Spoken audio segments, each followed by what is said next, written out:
Hi students, welcome to Future Vision Neat Academy. இன்னைக்கு நம்ம பார்க்க போற யூனிட் என்னன்னா நம்ம புது ஒரு யூனிட் ஸ்டார்ட் பண்ண போறோம்.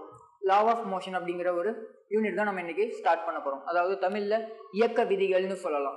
இப்போ லாஸ் ஆஃப் மோஷனுக்கும் நம்ம பார்த்த கைனமேட்டிக்ஸ்க்கும் என்ன வித்தியாசம்னா, கைனமேட்டிக்ஸ்ல ஒரு விஷயம் நடக்குதுன்னா அது எதனால நடக்குது அப்படிங்கிறத நம்ம பார்த்துருக்க மாட்டோம். என்னென்ன நடக்குது, எக்ஸாம்பிளுக்கு அது எவ்வளோ வேகத்தில் ஆக்சலரேட் ஆகுது, எவ்வளோ டைமில் அது போகுது, எவ்வளோ டிஸ்டன்ஸ் கவர் பண்ணியிருக்கு, இதை பற்றி தான் நம்ம அங்கே பார்த்துருப்போம். அதுக்கு காரணமான ஃபோர்ஸை பற்றி நம்ம அங்கே படிச்சிருக்கவே மாட்டோம். அந்த ஃபோர்ஸை சேர்த்து இது எல்லாத்தையும் நம்ம படிக்கிறது தான் இந்த லா ஆஃப் மோஷன். இந்த லா ஆஃப் மோஷனில் முதல்ல நம்ம இப்போ பார்க்க போகிறது இன்ட்ரடக்ஷன் கிளாஸ் தான். இந்த இன்ட்ரடக்ஷன் கிளாஸில் என்னென்ன இருக்கும்னா, ஜஸ்ட் நமக்கு லா ஆஃப் மோஷனுக்குள்ளே நம்ம சம்ஸ்குள்ளேயோ மற்ற ஒரு கான்செப்டுக்குள்ளேயோ போகிறதுக்கு முன்னாடி என்னென்னலாம் தேவை, எதெல்லாம் நம்ம தெரிஞ்சிருக்கணும், பேசிக்காக எதெல்லாம் தெரிஞ்சிருக்கணும் அப்படிங்கிறத முதல்ல பார்க்க போகிறோம்.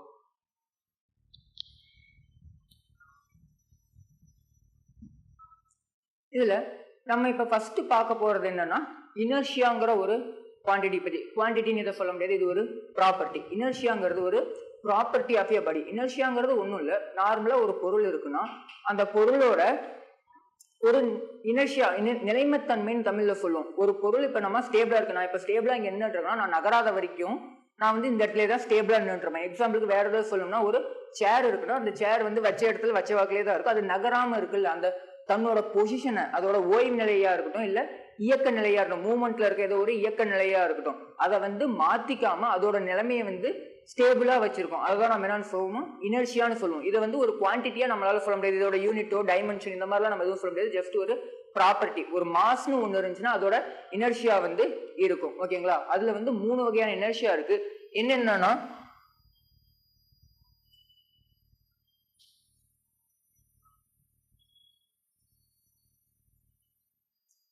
இனர்ஷியாவில் 3 வகை இருக்கு. என்னென்னா, first inertia of rest, next inertia of motion, இன்னொன்று என்னன்னா இனர்ஷியா ஆஃப் டைரக்ஷன். அதாவது இனர்ஷியா ஆஃப் ரெஸ்ட், ஓய்வில் நிலைமம். ஒரு பொருள் ஓய்வு நிலையில இருக்கும் போது அதோட நிலைம தன்மை எப்படி இருக்கும் அப்படின்னா, இதுக்கு ஒரு எக்ஸாம்பிள் சொல்லணும்னா, நம்ம ஒரு பஸ்ல உட்காந்துருக்கோம். அதாவது பஸ் மூவ் ஆகல, ஜஸ்ட் ரெஸ்ட்ல இருக்கு. அந்த ஒரு பஸ்ல நம்ம உட்காந்துருக்கோம். பஸ் ஸ்டார்ட் பண்ணும் போது நம்ம உடம்பு கொஞ்சம் முன்னாடி போயிட்டு வரும். பஸ் எந்த பக்கம் ஆக்சலரேட் ஆகுதோ அந்த பக்கத்துக்கு நம்ம பஸ் ஆக்சலரேட் ஆகிற டைரக்ஷனுக்கு ஆப்போசிட் டைரக்ஷன்ல நம்ம உடம்பு பின்னாடி போயிட்டு வரும். அதுதான் நம்ம என்னன்னு சொல்லுவோம்னா இனர்ஷியா ஆஃப் ரெஸ்ட்னு சொல்லுவோம். நம்ம ரெஸ்ட்ல இருந்தோம், நம்ம உடம்பு ரெஸ்ட்ல இருக்கிறதுக்கு நமக்கு ஒரு ஆர்டர் போடுற மாதிரி. ஓகேங்களா? ஜஸ்ட் அதை ஆப்போஸ் பண்ணி நம்ம முன்னாடி போகணும். அதாவது முன்னாடி போகணும், ஆனா ரெஸ்ட்ல தான் இருந்திருக்கும். ஓகேங்களா? ரெஸ்ட்ல தான் இருந்தோம். முன்னாடி பஸ் போகும்போது நம்ம ரெஸ்ட்லயே தான் இருந்திருக்கணும் அப்படிங்கறத கண்ட்ரோல் பண்றதுக்காக நம்ம பஸ், நம்மளோட உடம்பு என்ன பார்க்கும், பின்பக்கமா போகும். ஓகேங்களா? இதுதான் நம்ம என்னன்னு சொல்லுவோம், இனர்ஷியா ஆஃப் ரெஸ்ட்டுக்கு ஒரு எக்ஸாம்பிளா சொல்லுவோம். இனர்ஷியா ஆஃப் மோஷன்னா ஜஸ்ட் அந்த பஸ் மூவ் ஆகிட்டு இருக்கு. மூவ் ஆகிட்டு இருக்கும் போது ஒரு பர்டிகுலர் ஸ்பீட் பிரேக்கரோ இல்லை வேற ஏதோ ஒன்று வருது, ஸ்பீடை இன்க்ரீஸ் பண்றோமோ இல்லை ஸ்பீடை டிக்ரீஸ் பண்ணுவோம். ஸ்பீடை டிக்ரீஸ் பண்ணும்போது ஜஸ்ட் நம்ம ஒரு பர்டிகுலர் ஸ்பீட்ல மூவ் ஆகிட்டு இருந்திருப்போம். அவங்கள பர்டிகுலர் ஸ்பீட்ல மூவ் ஆகிட்டு இருந்திருப்போம். அந்த பர்டிகுலர் ஸ்பீட்ல மூவ் ஆகிட்டு இருக்கும்போது ஸ்பீடை குறைக்கும் போது நம்ம உடம்பு அதே வேகத்துல போக தூண்டும். அதுதான் இனர்ஷியா ஆஃப் மோஷன். அதே வேகத்துல போயிருக்கணும், பட் ஸ்பீட் பிரேக் அடிக்கும்போது நம்ம போய் ஸ்பீடு குறையுது, நம்ம அதுக்கு ஆப்போசிட்டா முன்னாடி போய் விழுவோம். ஓகேங்களா? அதே இனர்ஷியா ஆஃப் டைரக்ஷன்ங்கிறது ஒன்றும் இல்லை, அதோட ஜஸ்ட் டைரக்ஷன். நம்ம ஒரு நார்மலான ஸ்ட்ரெயிட் பாத்துல போயிட்டு இருக்கோம், வண்டியில ஸ்ட்ரெயிட் பாத்துல போயிட்டு இருக்கோம். ஜஸ்ட் ஒரு பக்கம் வளையும் போது அதுக்கு ஆப்போசிட் டைரக்ஷன்ல நம்ம உடம்பு நம்மள புஷ் பண்ணும். அதுதான் இனர்ஷியா ஆஃப் டைரக்ஷன்ங்கிறது. இனர்ஷியாங்கிறது ஒரு ப்ராப்பர்ட்டி ஆஃப் த பாடி. ஓகேங்களா? இதுக்கு இந்த ஒரு குவான்டிட்டின்னு நம்ம சொல்ல முடியாது. இதை நம்ம ஒரு யூனிட்டாலேயோ டைமென்ஷனாலேயோ இதை நம்மளால குறிப்பிட முடியாது. ஜஸ்ட் ஒரு ப்ராப்பர்ட்டி ஆஃப் எ பாடி. இதை பேஸ் பண்ணி தான் நம்மளோட நியூட்டனோட ஃபர்ஸ்ட் லாவே இருக்கும். ஓகேங்களா? இனர்ஷியா ப்ராப்பர்ட்டி பேஸ் பண்ணி தான் நியூட்டனோட ஃபர்ஸ்ட் லாவே இருக்கும். இந்த யூனிட்ல நம்ம பார்க்க போறது லாஸ் ஆஃப் மோஷன்ல நியூட்டன்ஸ் லாஸ் ஆஃப் மோஷனை தான் ஃபுல்லா பார்க்க போறோம். நியூட்டன் மொத்தம் 3 லாஸ் கொடுத்திருக்காரு லாஸ் ஆஃப் மோஷன்ல. அதுல முதல் லா இந்த இனர்ஷியாவை பத்தி தான் பேசியிருக்கோம். ரெண்டாவது லா எதை பத்தி பேசியிருக்கோம்னா ஃபோர்ஸை பத்தி பேசியிருக்கோம். மூணாவது லா என்ன பத்தி பேசியிருக்கோம்னா ஆக்ஷன் அண்ட் ரியாக்ஷன். அந்த ஃபோர்ஸுக்கு எப்படியுமே ஒரு ஆப்போசிட் ஃபோர்ஸ் இருக்கும். ஆப்போசிட் ஃபோர்ஸ், ஒரு ஃபோர்ஸ் நம்ம கொடுத்தோம்னா அதுக்கான ஆப்போசிட் ஃபோர்ஸ் இருக்கும் அப்படிங்கறத பத்தி தேர்ட் லா பேசியிருக்கோம். ஓகேங்களா? நெக்ஸ்ட் நம்ம பார்க்க போறது இதுல என்னன்னா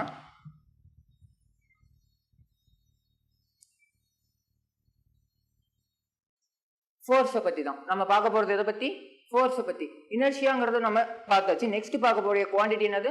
ஃபோர்ஸ். ஃபோர்ஸுங்கிறது நத்திங் பட் நம்ம ஒரு விஷயத்த செய்யணும்னா அதுக்கு தேவையானது என்னது? ஃபோர்ஸ். அது எப்படி இருக்கலாம், ஒன்று ஒரு பிடிச்சி தள்ளுற மாதிரி இருக்கலாம், இல்லைன்னா இன்னொரு பிடிச்சி இழுக்கிற மாதிரி இருக்கலாம். சிம்பிளா சொல்லணும்னா புஷ் அல்லது புல். ஓகேங்களா, ஒரு விஷயத்த நம்ம செய்யறதுக்கு நம்ம கொடுக்கறது. ஓகேங்களா, அது வந்து நிறைய ஃபார்ம்ல இருக்கு, நிறைய ஃபார்ம் ஆஃப் ஃபோர்ஸ் இருக்கு. அதுல நமக்கு இந்த ஃபர்ஸ்ட் ஆஃப் லாஸ் ஆஃப் மோஷன்ல வந்து நமக்கு தேவையானது ஒரு 3 மெயினான ஃபோர்ஸை பத்தி. ஓகேங்களா, அது என்னன்னு பார்த்துடலாம்.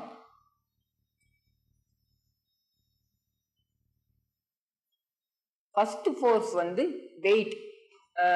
மாஸ்க்கும் வெயிட்டுக்கும் டிஃபரன்ஸ் இருக்கு. மாஸ்ங்கிறது வந்து ஒரு யூனிவர்சல் கான்ஸ்டன்ட். ஓகேங்களா, மாஸ்ங்கிறது ஒரு துகள்னு இருந்துச்சுன்னா அந்த துகளோட நிறைங்கிறது வந்து எப்பயுமே மாறாததா இருக்கும். நீங்க எந்த எக்ஸாம்பிளுக்கு ஒரு ஸ்பேஸ்ல கொண்டு போய் அதை வச்சாலோ இல்ல வேற ஒரு பிளானட்ஸ்ல அதை கொண்டு போய் வச்சாலோ அதோட மாஸ்ங்கிறது மாறாததா இருக்கும். ஓகேங்களா, பட் எடைங்கிறது வந்து அந்த இடத்தோட கிராவிட்டியை டிபெண்ட் பண்ணிருக்கோம். எடைங்கிறது எதை டிபெண்ட் பண்ணிருக்கோம்னா கிராவிட்டியை, புவி ஈர்ப்பு விசை. நம்ம பூமியோட புவி ஈர்ப்பு விசையை டிபெண்ட் பண்ணி நம்மளோட எடை இருக்கும். இதே நம்ம மூனுக்கோ இல்ல வேற ஒரு பிளானட்டுக்கோ போனோம்னா அந்த பிளானட்டோட ஈர்ப்பு விசையை டிபெண்ட் பண்ணி எது இருக்கும், கிராவிடேஷனல் ஃபோர்ஸ் டிபெண்ட் பண்ணி நம்மளோட எடை இருக்கும். அப்ப எடைங்கிறது வந்து மாஸ் மட்டும் சேர்ந்தது இல்லை, மாஸோட சேர்ந்து நம்ம இருக்கிற இடத்தோட கிராவிட்டியும் சேர்ந்து சொல்றதுதான் என்னது, வெயிட். ஓகேங்களா, அந்த வெயிட் எப்படி இருக்கும்னா எப்பயுமே downward direction, centre of the எர்த்தை நோக்கி தான் இருக்கும். ஓகேங்களா, அந்த வெயிட் எப்பயுமே எந்த டைரக்ஷன்ல ஆக்ட் ஆகும், சென்டர் ஆஃப் த எர்த்தை நோக்கி தான் ஆக்ட் ஆகும். அதனால நம்ம ஒரு வெயிட்டை வந்து ரெப்ரசென்ட் பண்றோம், ஒரு டயக்ராம்லயோ ஒரு கொஸ்டின்லயோ நம்ம அதை ரெப்ரசென்ட் பண்றோம்னா எப்படி ரெப்ரசென்ட் பண்ணோம்னா எப்பயுமே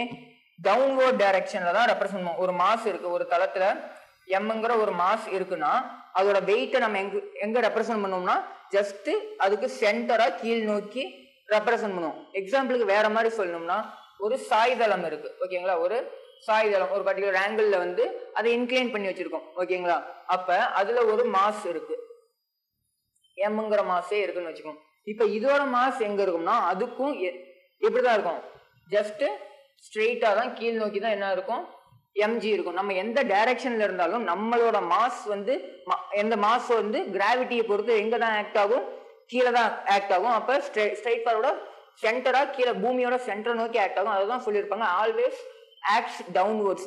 கீழ் பக்கமா நோக்கி தான் என்ன ஆக்ட் ஆகும், வெயிட் வந்து ஆக்ட் ஆகும். ஓகேங்களா, வெயிட் வந்து ஆல்வேஸ் சென்டரை நோக்கி தான் ஆக்ட் ஆகும், டவுன்வர்ட்ஸ் தான் ஆக்ட் ஆகும். ஓகேங்களா, இது வந்து ரொம்ப ரொம்ப இம்பார்ட்டன்ட்.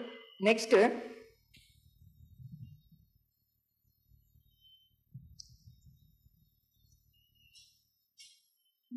Normal reaction.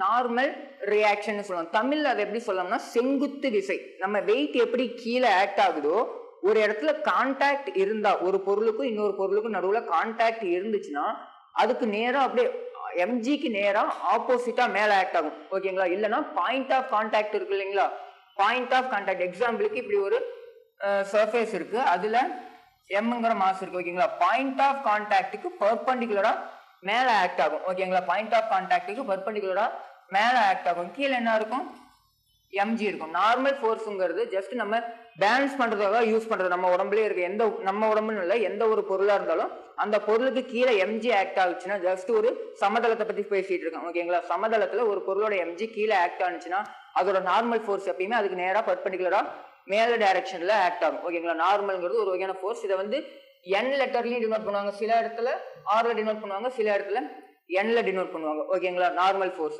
செங்குத்து விசைன்னு தமிழ்ல சொல்லுவோம். இது வந்து என்ன ஃபோர்ஸ்னு சொன்னா ஒரு கான்டாக்ட் இருக்க force. Contact between two surface, ரெண்டு சர்ஃபேஸ்க்கு நடுவுல கான்டாக்ட் இருந்துச்சுன்னா அங்க கன்ஃபார்ம் நார்மல் ஃபோர்ஸ் இருக்கும். ஓகேங்களா, எம்ஜிங்கிறது எப்பயுமே இருக்கும். ஓகேங்களா, வெயிட்ங்கிறது வந்து ஒரு கான்டாக்ட் இருந்தாலும் சரி இல்லைனாலும் சரி எம்ஜிங்கிறது கன்ஃபார்ம். கிராவிட்டி இருந்தா போதும் அந்த மாஸ்க்கான வெயிட் கன்ஃபார்ம் இருந்தே தரும். ஓகேங்களா, பட் இந்த நார்மல் ஃபோர்ஸ்ங்கிறது ஒரு கான்டாக்ட் ஃபோர்ஸ். ஓகேங்களா, கான்டாக்ட் ரெண்டு சர்ஃபேஸுக்கு நடுவுல கான்டாக்ட் இருந்துச்சுன்னா அந்த இடத்துல கன்ஃபார்ம் என்ன இருக்கும், நார்மல் ஃபோர்ஸ் இருக்கும். இது எப்பயுமே எங்க தான் ஆக்ட் ஆகும், always perpendicular to the surface in contact. Surface contact ஆகிருக்க அந்த இடத்துக்கு பெர்பெண்டிகுலரா இருக்கும். ஓகேங்களா,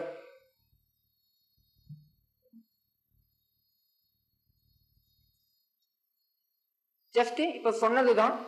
ஓகேங்களா, ஜஸ்ட் ஒரு மாஸ் இருக்குன்னா அதுக்கு சென்டரா கீழே என்ன ஆக்ட் ஆகும், எம்ஜி ஆக்ட் ஆகும், அதுக்கு நேரா பெர்பெண்டிகுலரா நார்மல் ஆக்ட் ஆகும். இதே ஒரு சாய்தளமா இருந்தால் அதுக்கும் எங்க தான் எம்ஜி ஆக்ட் ஆகும், கீழ் டைரக்ஷன்ல தான் எம்ஜி ஆக்ட் ஆகும். எம்ஜிங்கிறது நத்திங் பட் கிராவிடேஷனல் ஃபோர்ஸ். ஓகேங்களா, அது வந்து வெயிட். சிம்பிளா சொல்லணும்னா weight. Normal point of contact. ஓகேங்களா, பாயிண்ட் இது இந்த டைரக்ஷன்ல இருக்கு, இதுக்கு பெர்பெண்டிகுலரா இருக்கணும். ஆமாங்களா, அப்ப இதுதான் சென்டர், இதோட சென்டர். அந்த சென்டருக்கு பெர்பெண்டிகுலரா ஜஸ்ட் ஒரு லைன் இப்படி வரைஞ்சா இதுக்கு பெர்பெண்டிகுலர், இது இப்படி ஒரு லைன் வரைஞ்சா அதுக்கு பெர்பெண்டிகுலர் இது. ஓகேங்களா?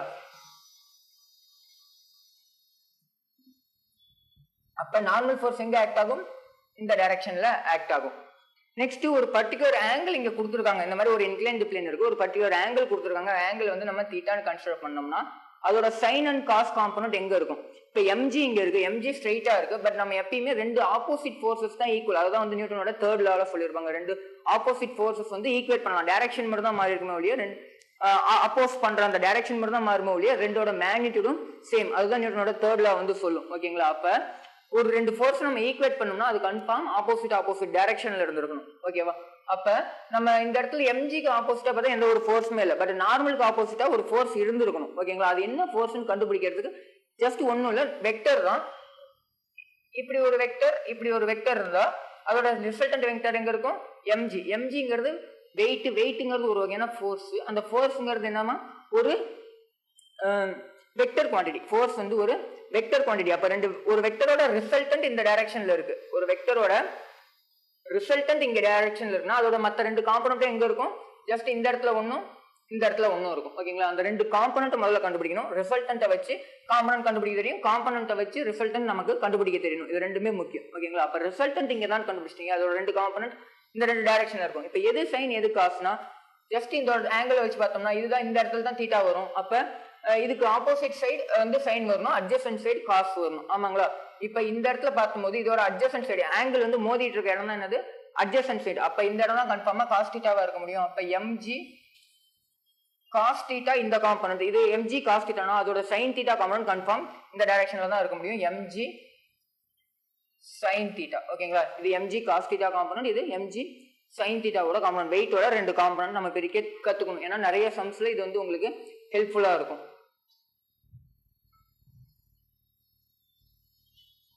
நெக்ஸ்ட் நம்ம பார்க்க போறது டென்ஷன் ஃபோர்ஸ் பத்தி. டென்ஷன் ஃபோர்ஸ்ங்கிறது தமிழ் எப்படி சொல்லுவோம்னா இழு விசைன்னு சொல்லுவோம். இதை வந்து டீங்கிற லெட்டர்ல டினோட் பண்ணுவாங்க. டீங்கிற லெட்டர்ல எதை டினோட் பண்ணுவாங்க? டென்ஷன் ஃபோர்ஸை டினோட் பண்ணுவாங்க. டென்ஷன் ஃபோர்ஸ்ங்கிறது ஒன்றும் இல்லை, ஒரு பொருளை வந்து நம்ம ஒரு கைத்தை வச்சு பேசும்போது, ஒரு கயிறோ அல்லது ஒரு கம்பியில கட்டி தொங்க விட்டுருக்கோம், இந்த மாதிரி ஜஸ்ட் சஸ்பெண்ட் பண்ணிருக்கணும். இல்லைன்னா ரெண்டு இதை கயிறை வச்சு, ரெண்டு பொருளை வந்து கைத்தை வச்சு கனெக்ட் பண்ணிருக்கணும். இப்படி கனெக்ட் பண்ணிருக்கும் போது அந்த கைத்துல இருக்க அந்த ஒரு ஃபோர்ஸ் என்னன்னு சொல்லுவோம்னா டென்ஷன் ஃபோர்ஸ்னு சொல்லுவோம். இழுவிசைன்னு தமிழ்ல சொல்லுவோம். ஜஸ்ட் அது வந்து எக்ஸ்பேண்ட் ஆகணும். ஒரு ஃபோர்ஸ் கொடுத்து ஒரு மாஸ், ரெண்டு மாஸ் இப்படி நம்ம கனெக்ட் பண்ணி வச்சிருக்கோம். எக்ஸாம்பிளுக்கு ரெண்டு மாஸ் வந்து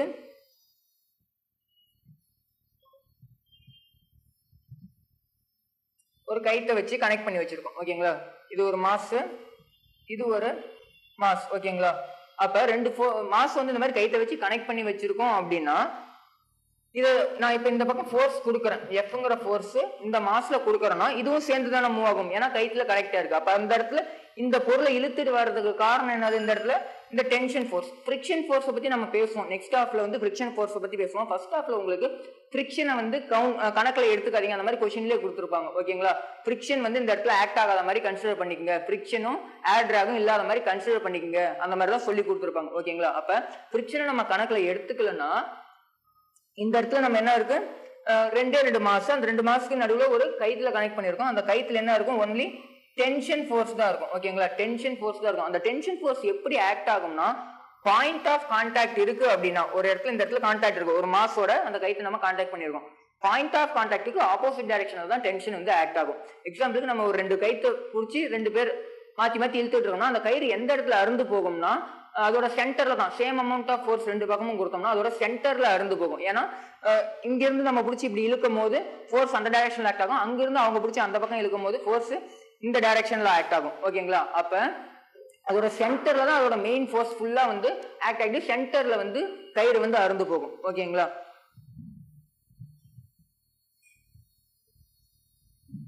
நம்ம என்ன சொன்ன மாதிரி தான் ஜஸ்ட் ஒரு இதை வந்து சஸ்பெண்ட் பண்ணி வச்சிருக்காங்க. ஓகேங்களா? ஒரு பொருளை ஒரு கைத்தை கட்டி சஸ்பெண்ட் பண்ணி வச்சிருக்காங்க, ஒரு எம்ங்கிற மாஸ். ஓகேங்களா? அப்ப அந்த மாஸ்ல என்னதான் இருக்கும்? கன்ஃபார்ம் இந்த இடத்துல கான்டாக்டே இல்லை, தரையோட எந்த ஒரு கான்டாக்டுமே இல்லை, சர்ஃபேஸோட எந்த ஒரு கான்டாக்டுமே இல்லைங்கும் போது இந்த இடத்துல நார்மல் ஃபோர்ஸ் ஆக்ட் ஆகாது. ஒன்லி கீழே எப்பயுமே எம்ஜி ஆக்ட் ஆகும். அதோட பர்பெண்டிகுலரா கீழே சென்டரை நோக்கி எம்ஜி ஆக்ட் ஆகும். மேல இந்த இடத்துல பாயிண்ட் ஆஃப் கான்டாக்ட் இருக்கு, இந்த இடத்துல டென்ஷன் ஃபோர்ஸ். பாயிண்ட் ஆஃப் கான்டாக்டுக்கு ஆப்போசிட் டைரக்ஷன்ல டென்ஷன் ஆக்ட் ஆகும். அதே மாதிரி இந்த இடத்துல ஒரு பாயிண்ட் ஆஃப் கான்டாக்ட் இருக்குன்னா இதுக்கு ஆப்போசிட் டைரக்ஷன்ல டென்ஷன் ஆக்ட் ஆகும். ஓகேங்களா? இப்ப இது ஒரே கயிறு அப்படின்னா ஓகேங்களா, கயிறை வந்து மாத்தவில்லை, கயிறோ கம்பியோ கொடுத்துருப்பாங்க ஓகேங்களா, ஸ்ட்ரிங் அல்லது ஸ்ட்ரிங்குன்னு தான் மோஸ்ட்லி வந்து உங்களுக்கு கொஸ்டின்ல இருக்கும், கனெக்டட் பை அ ஸ்ட்ரிங் இந்த மாதிரி இருக்கும் ஓகேங்களா. அப்ப அந்த ஸ்ட்ரிங்க ஒரே ஸ்ட்ரிங்கா இருந்துச்சுன்னா வந்து அந்த ஸ்ட்ரிங் முழுக்க டென்ஷன் சேம் தான். ஒருவேளை நான் இந்த இடத்துல T1 எடுத்துக்கிறேன்னா இந்த இடமும் T1 தான் எடுத்துக்கணும் ஓகேங்களா. அதான் கீழே கொடுத்துருப்பாங்க. If the string is massless and frictionless, நம்ம என்ன சொன்ன மாதிரி தான் ஃபிரிக்ஷனும் மாஸ்லெஸ்ஸும், அதாவது ஸ்ட்ரிங் அந்த கயிறோட மாஸ் நம்ம கன்சிடர் பண்ண மாட்டோம். மோஸ்ட் ஆஃப் த சம்ஸ்ல கயிறோட மாஸ் வந்து நம்ம கன்சிடர் பண்ண மாட்டோம். அதே மாதிரி அது வந்து உராய்வு விசை ஏற்பட்டும் அந்த ஃபிரிக்ஷனையும் நம்ம வந்து கன்சிடர் பண்ண மாட்டோம். அப்படி கன்சிடர் பண்ணாத இடத்துல the tension throughout the string remains same. அந்த முழு ஸ்ட்ரிங்லயும் முழு கயித்துலயும் டென்ஷன் ஃபோர்ஸ் சேமா தான் இருக்கும். நீங்க ஒரு பர்டிகுலர் பாயிண்ட் இந்த இடத்துல ஒரு டென்ஷன் எடுத்தீங்கன்னா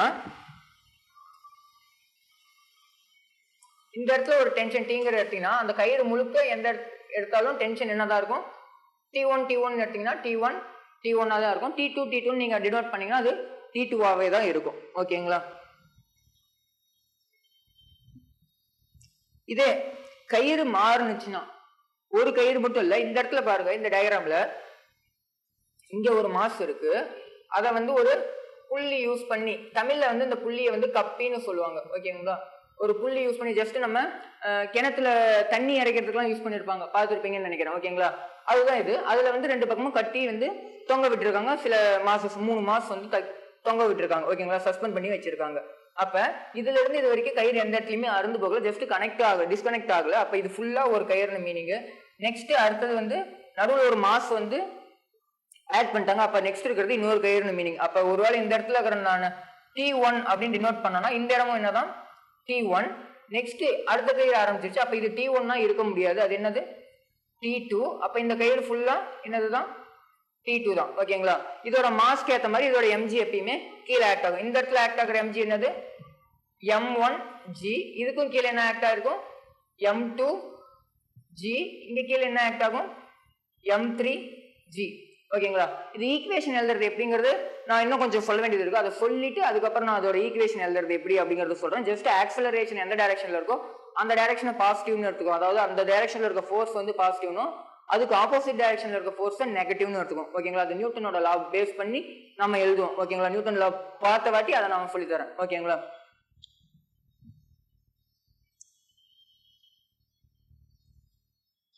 நெக்ஸ்ட் நம்ம பார்க்க போறது ஃப்ரீ பாடி டயக்ராம். இப்ப நான் சொன்னதே தான், ஃப்ரீ பாடி டயக்ராம்ல என்ன கன்செப்ட்னா, ஃப்ரீ பாடி டயக்ராம்னா தமிழ்ல வந்து தனித்த பொருள் விசைப்படம்னு சொல்லுவாங்க ஓகேங்களா. இல்லைன்னா இங்கிலீஷ்ல வந்து பிராக்கெட்ல அதாவது கொஸ்டின்ல வந்து FBDன்னு கொடுக்கறதுக்கு வாய்ப்பு இருக்கு. ஃப்ரீ பாடி டயக்ராம் வந்து டிரா பண்ணா எந்த மாதிரி இருக்கும் அப்படிங்கறத கொஸ்டின் கேட்கணும்னா FBDன்னு கூட ஷார்ட் ஃபார்ம்ல கொடுக்கறதுக்கு வாய்ப்பு இருக்கு ஓகேங்களா. FBDங்கிறத குறிக்கும் free body diagram. Free body டயக்ராம்ங்கிறது ஒன்றும் இல்லை, ஒரு மாஸ் நம்ம வந்து ஒரு பெரிய மாஸ் இருக்கு அப்படின்னா அதை வந்து அவ்வளோ பெருசா வச்சுட்டு நம்ம வந்து ஜஸ்ட் அதோட காம்பனன்ட் ஃபோர்ஸோட காம்பனன்ட்ஸ் நமக்கு பிரிக்கிறது. நிறைய ஃபோர்ஸ் அதில் ஆக்ட் ஆகும், mg இருக்கு, நார்மல் இருக்கு, டென்ஷன் இப்போ பார்த்தோம்ல, இந்த மாதிரி 3 வகையான ஃபோர்ஸ் இது வரைக்கும் நம்ம பார்த்துருக்கோம். இந்த 3 வகையான ஃபோர்ஸையும் வந்து நம்ம வரைகிறது வந்து கொஞ்சம் கஷ்டமா இருக்கும். அதனால அதை வந்து ஒரு பாயிண்டா கன்சிடர் பண்ணிக்குவாங்க. அந்த மாஸை வந்து ஒரு பாயிண்டா கன்சிடர் பண்ணிட்டு, அதுதான் சொல்றாங்க அந்த பாடியை ஒரு பாயிண்ட் மாஸா நம்ம கன்சிடர் பண்ணிட்டு அதுல இருந்து நம்ம எல்லா ஃபோர்ஸும் அதுல ஆக்ட் ஆகிற எல்லா ஃபோர்ஸுக்கும் நம்ம டிரா பண்ணுவோம் டயக்ராம். அதுக்கு பேர் தான் என்னது ஃப்ரீ பாடி டயக்ராம். எக்ஸாம்பிளுக்கு இப்படி ஒரு சிஸ்டம் இருக்கு ஓகேங்களா. இப்படி ஒரு சிஸ்டம் இருக்கு, ஜஸ்ட் அது சிம்பிளா எப்படி வரையலாம்னா ஓகேங்களா, அப்ராக்சிமேட்டா ஓகேங்களா, இந்த மாதிரி இருக்கு ஒரு சிஸ்டம். இதுல வந்து இது ஒரு தளம், இது ஒரு தளம், இது வந்து கீழே வந்து இந்த மாதிரி இருக்கு ஓகேங்களா. இதோட mg எங்க ஆக்ட் ஆகும், இதோட மாஸ் எப்பயுமே கீழே தான் ஆக்ட் ஆகும். அப்ப mgயோட டைரக்ஷன் இங்க இருக்கும். இந்த இடத்துல பாயிண்ட் ஆஃப் கான்டாக்ட் எங்கெங்க இருக்குன்னா இந்த இடத்துல இருக்கு, அதே மாதிரி இந்த இடத்துல இருக்கு ஆமாங்களா. அதேதான் இங்கேயும் வரைஞ்சிருக்கு, 2 இடத்துல இருக்கு. அப்ப இந்த பாயிண்ட்லயும் பாயிண்ட் ஆஃப் கான்டாக்ட் இருக்கு. பாயிண்ட் ஆஃப் கான்டாக்ட் இருந்தா என்ன இருக்கும், கன்ஃபார்ம் நார்மல் ஃபோர்ஸ் இருக்கும். அப்ப இந்த பாயிண்ட் ஆஃப் கான்டாக்டுக்கு பர்பெண்டிகுலரா ஒரு நார்மல் ஃபோர்ஸும் இந்த பாயிண்ட் ஆஃப் கான்டாக்டுக்கு பர்பெண்டிகுலரா ஒரு நார்மல் ஃபோர்ஸும் இருக்கும். அதை நான் N1 அண்ட்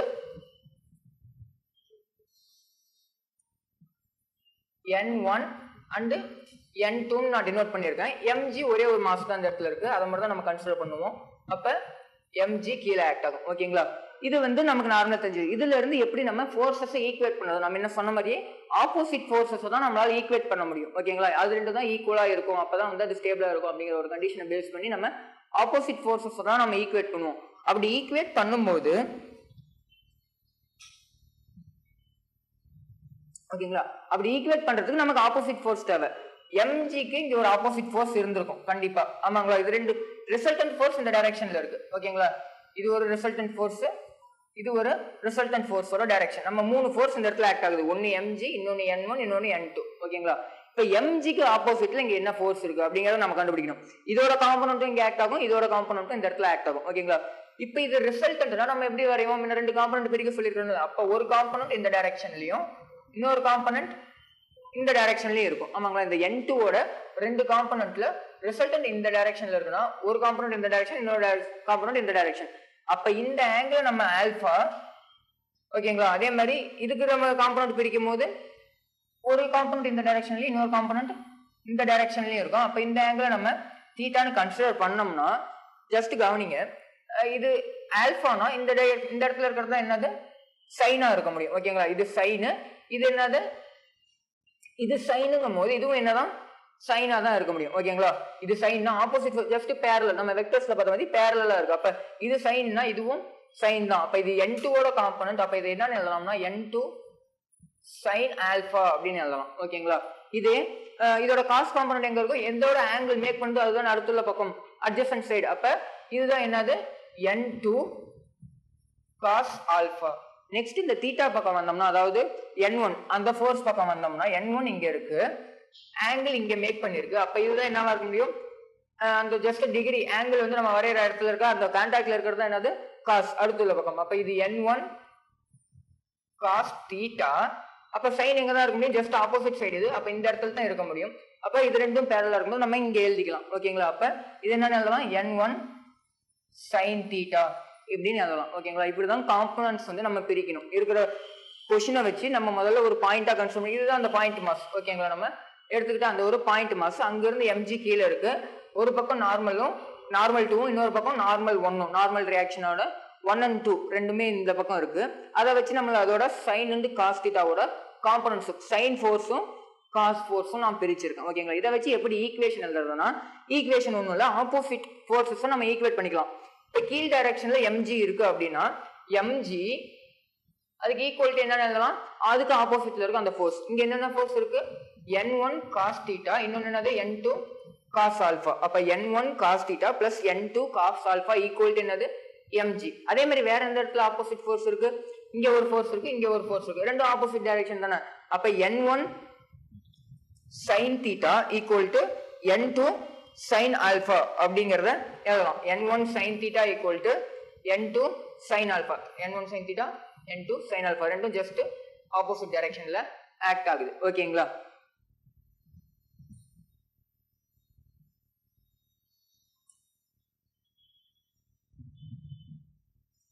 நெக்ஸ்ட் இப்படி ஒரு சிஸ்டம் இருக்கிறதா கன்சிடர் பண்ணிக்கும். ஓகேங்களா, இப்படி ஒரு சிஸ்டம் இருக்கிறதா கன்சிடர் பண்ணிக்கிறோம். ஒரு இன்க்ளைன்டு பிளேன், இதோட இந்த பக்கம் இன்க்ளினேஷன் ஆங்கிள் ஆல்பாவும் இந்த பக்கம் இருக்கிற இன்க்ளினேஷன் ஆங்கிள் நம்ம பீட்டானும் கன்சிடர் பண்ணோம்னா, இந்த இடத்துல வந்து ஒரு புள்ளி யூஸ் பண்ணி ஒரு மாஸ் வந்து தொங்க விட்டுருக்காங்க. ஓகேங்களா, இது கான்டாக்டும் இந்த இடத்துல இருக்கு, அதே மாதிரி கயிற்றுலையும் கனெக்ட் பண்ணியிருக்காங்க. அப்போ கான்டாக்ட் இருக்குன்னா என்ன இருக்கும், கன்ஃபார்மா டென்ஷன். கான்டாக்ட் இருக்குன்னா வந்து சர்ஃபேஸ்ல கான்டாக்ட் இருக்கும்போது நார்மல் ஃபோர்ஸ் இருக்கும், கயிறோட கான்டாக்ட்ல இருக்கும்போது டென்ஷன் இருக்கும். டென்ஷன் எப்படி இருக்கும், ஜஸ்ட் பாயிண்ட் ஆஃப் கான்டாக்டுக்கு ஆப்போசிட் டைரக்ஷன். அப்போ இந்த இடத்துல போடும்போது டென்ஷன் எந்த டைரக்ஷன்ல ஆக்ட் ஆகும், இந்த டைரக்ஷன்ல. இது m2 அப்படின்னு கன்சிடர் பண்ணோம்னா, இப்போ இந்த டயக்ராமுக்கு எப்படி நம்ம வந்து சால்வ் பண்றது, ஈக்குவேஷன் எப்படி எழுதுறது அப்படிங்கிறதுக்கு தனித்தனியா கன்சிடர் பண்ணிங்க. முதல்ல இந்த ஒரு மாஸ், அதுக்கப்புறம் அந்த மாஸ். ஓகேங்களா, முதல்ல நம்ம இந்த மாஸை கன்சிடர் பண்ணோம்னா இதுல என்ன ஆக்ட் ஆகும், இதுலயே அப்படி டயக்ராம் வரீங்க, mg கீழே ஆக்ட் ஆகும். ஆமாங்களா, mg கீழே ஆக்ட் ஆகும். இதுக்கு பாயிண்ட் ஆஃப் கான்டாக்டுக்கு பெர்பெண்டிகுலரா என்ன ஆக்ட் ஆகும், நார்மல் ஆக்ட் ஆகும், நார்மல் ஃபோர்ஸ் ஆக்ட் ஆகும். இது m1ங்கிறதுனால நான் n1 கன்சிடர் பண்ணிக்கிறேன். mg இங்கன்னா mgயோட காஸ் காம்பனன்ட் இங்க, சைன் காம்பனன்ட் இங்க. இப்பதானே பார்த்தோம். அப்ப இது என்னது m1g, இது m1g. ஓகேங்களா, m1g காஸ் ஆல்பா, இங்க என்ன வரும் m1g சைன் ஆல்பா. ஓகேங்களா, அப்ப இதே மாதிரி தான் அங்கேயும் வரும். ஆமாங்களா, இது தீட்டா, இங்க என்ன ஆக்ட் ஆகும் m2g அதோட ஸ்ட்ரைட்டா சென்டரா ஆக்ட் ஆகும் ஓகேங்களா. அப்ப m2gயோட சைன் காம்பனன்ட் இங்க, காஸ் காம்பனன்ட் இங்க. அப்படி எழுதும் போது ஜஸ்ட் நான் கீழே எழுதியிருக்கேன். அதுக்கு எழுதணும்னா இது பாயிண்ட் மாஸ். அந்த மாஸ் வந்து எப்பயுமே mg கீழே தான் ஆக்ட் ஆகும். ஃபர்ஸ்ட் மாஸ்னா m1g. அதோட பாயிண்ட் ஆஃப் கான்டாக்ட் இப்படி இருந்துச்சுங்களா, ஒரு பர்பெண்டிகுலர் இப்படி டைரக்ஷன்ல இருந்துச்சு. அப்ப பாயிண்ட் ஆஃப் கான்டாக்டுக்கு பர்பெண்டிகுலரா ஓகேங்களா. அப்ப இந்த டைரக்ஷன் நார்மல் 1. இதோட mgயோட காம்பனன்ட் ஒரு காம்பனன்ட் இங்கேயும் இன்னொரு காம்பனன்ட் இங்கேயும் பிரியும் ஆமாங்களா. அப்ப இந்த இடம் m1g cos ஆல்பா, இது m1g sin ஆல்பா. இதை m2க்கு எழுதணும்னா சேம் அதே தான். m2 கீழே இருக்கும், m2g. இந்த டைரக்ஷன்ல நமக்கு சைன் கிடைக்கும், இந்த பக்கம் நமக்கு காஸ் கிடைக்கும். பாயிண்ட் ஆஃப் கான்டாக்ட் இப்படி இருந்துச்சு. அப்ப பாயிண்ட் ஆஃப் கான்டாக்டுக்கு ஆப்போசிட்டா மேல பர்பெண்டிகுலரா என்ன இருக்கும், நமக்கு n2 கிடைக்கும் ஓகேங்களா. மீதி அப்ப நமக்கு இந்த இடத்துல ஆப்போசிட்ட பார்க்கும்போது n2 எதுக்கு ஈக்குவல், m2g cos பீட்டா. இந்த இடத்துல நார்மல் எதுக்கு ஈக்குவல், m1g cos ஆல்பா ஓகேங்களா. இந்த மாதிரி ஆப்போசிட் ஃபோர்ஸஸை நம்ம கண்டுபிடிக்கிறதுக்காக இந்த மாதிரி காம்போனன்ட்ஸை பிரிப்போம் ஓகேங்களா. நெக்ஸ்ட் நமக்கு தெரிஞ்சிக்க வேண்டிய முக்கியமான கண்டிஷன்ல ஒன்று, நம்ம நியூட்டனோட செகண்ட் லாவை பேஸ் பண்ணி இருக்கும் ஓகேங்களா. அதுக்கு நியூட்டனோட செகண்ட் லாவுக்கு போறதுக்கு முன்னாடி நம்ம லீனியர் மொமெண்டம்னா என்ன அப்படின்னு பார்த்தோம். நேர்கோட்டு உந்தம். உந்தம்ங்கிறது ஒன்றும் இல்லை, ஒரு பொருளோட மாசையும் வெலாசிட்டியும் டிபெண்ட் பண்ணி இருக்கிறது ஓகேங்களா. ஒரு பொருள் இயக்கத்துல இருக்கணும், இயக்கத்துல இருந்தாதான் உந்தம் இருக்கும் ஓகேங்களா. ஒரு பொருள் ஒரு பர்டிகுலர் ஸ்பீட்ல போயிட்டு இருக்குன்னா அது வந்து நம்ம மேல அடிக்குதுன்னா ஒரு 10 மீட்டர் per செகண்ட் ஸ்கொயர்ல ஒரு பொருள் வருது. ஒரு 10 கிராம் இருக்க ஒரு பொருள், எக்ஸாம்பிளுக்கு 10 கிராம் இருக்க ஒரு பொருள் எவ்வளவு ஸ்பீட்ல வருது, 10 மீட்டர் per செகண்ட் ஸ்பீட்ல வருது. அப்படி வருதுன்னா அது வந்து நம்ம மேல படுது. அப்ப வந்து ஒரு இம்பாக்ட் வந்து ஒரு 20 நியூட்டன் இருக்குன்னு வச்சுக்கலாம் ஓகேங்களா. ஒரு 20 நியூட்டன் இருக்குன்னு வச்சுக்கலாம். நெக்ஸ்ட் 10 கிராம் இருக்க அதே பொருள் 20 மீட்டர் per செகண்ட்ல வந்தா எவ்வளவு இருக்கும், ஜஸ்ட் இம்பாக்ட் கொஞ்சம் அதிகமா தான் இருக்கும். ஏன்னா ஸ்பீட் அதிகமா அதே அளவுக்கு இருக்கும், மாஸ் கொஞ்சம் வேகமா வந்து நம்ம மேல அடிக்கும் போது இன்னும் கொஞ்சம் வலி அதிகமா இருக்கும். அப்ப ரெண்டு பொருளோட ப்ராடக்ட் சேர்ந்தது தான் என்னன்னு சொல்லுவாங்க, அதை தான் நம்ம என்னன்னு சொல்லுவோம்னா மொமெண்டம்னு சொல்லுவோம். Product of mass into velocity ஓகேங்களா. சிம்பிளா சொல்லணும்னா இது வந்து product of mass into velocity. எந்த அளவுக்கு மாஸும் வெலாசிட்டியும் இருக்குமோ அந்த அளவுக்கு வந்து நம்ம மேல வந்து இம்பாக்ட் ஆகிற ஃபோர்ஸ் அதிகமா இருக்கும். அதான் சொல்லியிருப்பாரு நியூட்டனோட second law, force directly proportional to rate of change of linear momentum ஓகேங்களா. அதுதான் ஆக்சுவலா நியூட்டனோட செகண்ட் லா ஓகேங்களா. அப்ப மொமெண்டம்ங்கிறது என்னது, product of mass into velocity. அப்ப மொமெண்டம் எந்த லெட்டர்ல டினோட் பண்ணலாம்னா பிங்கிற லெட்டர்ல நம்ம வந்து டினோட் பண்ணலாம் ஓகேங்களா. பிங்கிற லெட்டர்ல மொமெண்டம் டினோட் பண்ணலாம். மொமெண்டம்ங்கிறது ஒரு வெக்டர் குவான்டிட்டி, அதனால வெக்டர் சிம்பல் யூஸ் பண்ணுவாங்க. மாஸ்ங்கிறது நமக்கு தெரியும் ஸ்கேலர் குவான்டிட்டி, வெலாசிட்டி வந்து வெக்டர் குவான்டிட்டி. அப்ப மாஸ் இன்டு வெலாசிட்டி வெக்டர் ஓகேங்களா. அப்ப மொமெண்டம்ங்கிறது ஒரு வெக்டர் குவான்டிட்டி. இதோட யூனிட் என்ன, ஜஸ்ட் நம்ம யூனிட் அண்ட் டைமென்ஷன் எல்லா டாபிக்குமே நமக்கு வந்து தெரிஞ்சு வச்சிருக்கணும். ஒவ்வொரு குவான்டிட்டி இருக்கு அப்படின்னா அந்த குவான்டிட்டியோட யூனிட் அண்ட் டைமென்ஷன் ரொம்ப ரொம்ப இம்பார்ட்டன்ட் ஓகேங்களா. அப்ப அதோட யூனிட் என்னது, மாஸோட யூனிட் நமக்கு கேஜின்னு தெரியும், வெலாசிட்டிக்கு வந்து மீட்டர் செகண்ட் பவர் -1 ஓகேங்களா. ஜஸ்ட் டிஸ்பிளேஸ்மெண்ட் பை டைம் தானே. டிஸ்பிளேஸ்மெண்ட்ங்கிறது ஒரு டிஸ்டன்ஸ், டிஸ்டன்ஸோட யூனிட் வந்து மீட்டர் பை டைம். டைம்ங்கிறது என்னது, அது காலத்தை குறிக்கிறது. அப்போ அது வந்து செகண்ட்ல நம்ம யூஸ் பண்ணுவோம். அப்ப மேல வந்துச்சுன்னா மீட்டர் செகண்ட் பவர் -1, அதுதான் என்னது மொமெண்டமோட யூனிட். இதே மாதிரி தான் டைமென்ஷன் எழுதிருப்போம். டைமென்ஷன்னா மாஸோட டைமென்ஷன் என்னது m, அதே மாதிரி மீட்டர் லென்த்தோட டைமென்ஷன் l, அதே மாதிரி டைமோட டைமென்ஷன் t ல யூஸ் பண்ணுவோம். -1ங்கிறதுனால -1 ஓகேங்களா. அப்ப டைமென்ஷன் ஃபார்முலா நத்திங் பட் யூனிட்ல இருந்தே நம்ம வந்து கண்டுபிடிச்சிக்கலாம் ஓகேங்களா. டைமென்ஷன் வந்து ml t பவர் -1 மொமெண்டம்க்கு ஓகேங்களா. நெக்ஸ்ட் ஒரு டிஃப்ரெண்ட் அமௌண்ட் ஆஃப் மாஸ் இருக்குன்னு வச்சுக்கலாம் ஓகேங்களா. ஒரு இது வந்து ஒரு 5 kg, இன்னொன்னு ஒரு 10 kg. இப்படி இருக்க ரெண்டு வகையான மாஸ் இருக்கு. ரெண்டுக்கும் சேம் அமௌண்ட் ஆஃப் மொமெண்டம் அப்படின்னா ரெண்டும் same amount of momentum. Momentum means என்னது, momentum equal to mass into velocity. ரெண்டுக்கும் சேம்னு சொல்லிட்டோம். மொமெண்டம் கான்ஸ்டன்ட்னு நம்ம கன்சிடர் பண்ணோம்னா அப்ப எதோட வெலாசிட்டி அதிகமா இருக்கும்னா கன்ஃபார்மா சின்ன பொருளோட வெலாசிட்டி அதிகமா இருக்கும். நம்மளோட டோட்டல் மொமெண்டம் வந்து ரெண்டுக்குமே ரெண்டு கண்டிஷன் எடுத்துட்டோம். இது ஃபர்ஸ்ட் கண்டிஷன், இது செகண்ட் கண்டிஷன் ஓகேங்களா. இந்த ரெண்டு கண்டிஷனுக்குமே மொமெண்டம் வந்து ஒரு அப்ராக்சிமேட்டா இதுக்கு ஒரு 20ன்னு வச்சுக்கிறேன் ஓகேங்களா.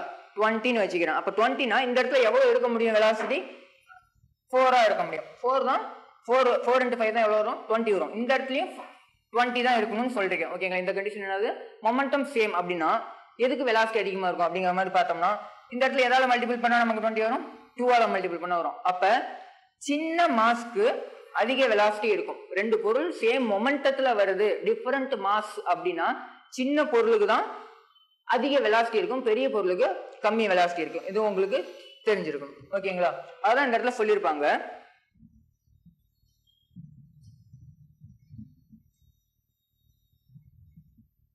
மொமெண்டம் கான்ஸ்டன்ட்னா அப்ப m1 v1 equal to m2 v2. இது ஃபர்ஸ்ட் பொருளோட mass into velocity equal to second பொருளோட மாஸ் இன்ட்டு வெலாசிட்டி. அது ரெண்டும் ஈக்குவலா இருக்க முடியும். ஆமா தானே? ரெண்டுத்தையும் மல்டிபிள் பண்ணா வர வேல்யூ ஈக்குவலா இருந்தா அதுக்கு என்னது மொமெண்டம். அப்ப மொமெண்டம் சேம்னு அர்த்தம்.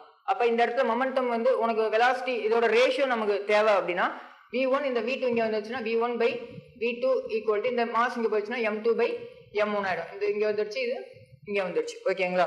அப்ப v1 by v2 equal to m2 by m1. அப்ப வெலாசிட்டி எதுக்கு டைரக்ட்லி ப்ரொபோஷனலா இருக்கு? இன்டைரக்ட்லி ப்ரொபோஷனலா இருக்கு இந்த இடத்துல. ஓகேங்களா?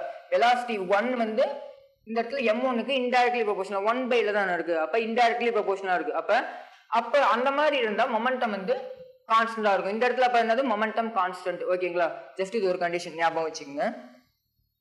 நெக்ஸ்ட் நம்ம இப்ப சொன்ன கண்டிஷனுக்கு ஒரு கிராஃப் வரைஞ்சோம்னா மாஸ் வந்து நம்ம x ஆக்சிஸ்லயும் வெலாசிட்டியை நம்ம y ஆக்சிஸ்லயும் எடுத்துட்டோம்னா இந்த இடத்துல மொமெண்டம் கான்ஸ்டன்ட். அப்ப கிராஃப் எப்படி இருக்கும்னா நம்ம மொமெண்டம் வந்து இந்த இடத்துல கான்ஸ்டன்ட் தான் இருக்கணும். Momentum constant. மொமெண்டம் இந்த இடத்துல மாற போறது இல்ல. அப்ப வெலாசிட்டி இன்க்ரீஸ் ஆக ஓகேங்களா? இது வந்து வெலாசிட்டி இந்த இடம் தான் வெலாசிட்டி. சரி, ஓகே. வெலாசிட்டியோட கம்மியான பார்ட் இந்த இடம் தான் இருக்கு. வெலாசிட்டி இன்க்ரீஸ் ஆக ஒரு பர்டிகுலர் வெலாசிட்டி நான் இந்த இடத்துல இருந்து இங்க கொண்டு வரணும். அதோட மாஸ் கன்ஃபார்மா என்னதான் இருக்கணும்?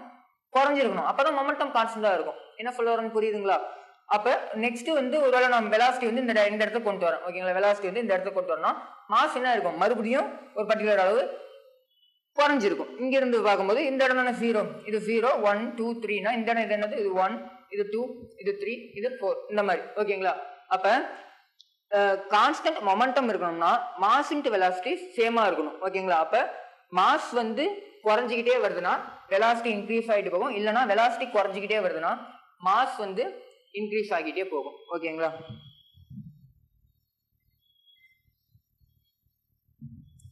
For different bodies moving with same velocity. ஒரு ரெண்டு டிஃப்ரெண்ட் பாடி வந்து சேம் வெலாசிட்டியில மூவ் ஆகுதுன்னா அப்ப அது எதை டிபெண்ட் பண்ணிக்கணும்னா மாஸ் தான் அந்த இடத்துல வந்து டைரக்ட்லி ப்ரொபோஷனலா இருக்கும். ஏன்னா வெலாசிட்டி சேம்னு சொல்லிட்டோம். அப்ப வந்து மீதி இருக்கிறது என்னது?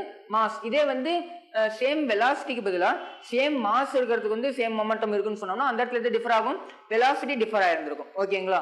அப்ப ஜஸ்ட் இந்த கண்டிஷன்ல பார்த்தோம்னா மொமெண்டம்க்கும் வெலாசிட்டிக்கும் ஓகேங்களா? மொமெண்டம் வெலாசிட்டி கிராஃப்ல ஒரு ஸ்ட்ரெயிட் லைன் வந்துச்சுன்னா இந்த இடத்துல மொமெண்டம் வந்து எதை பொறுத்து இருக்குது?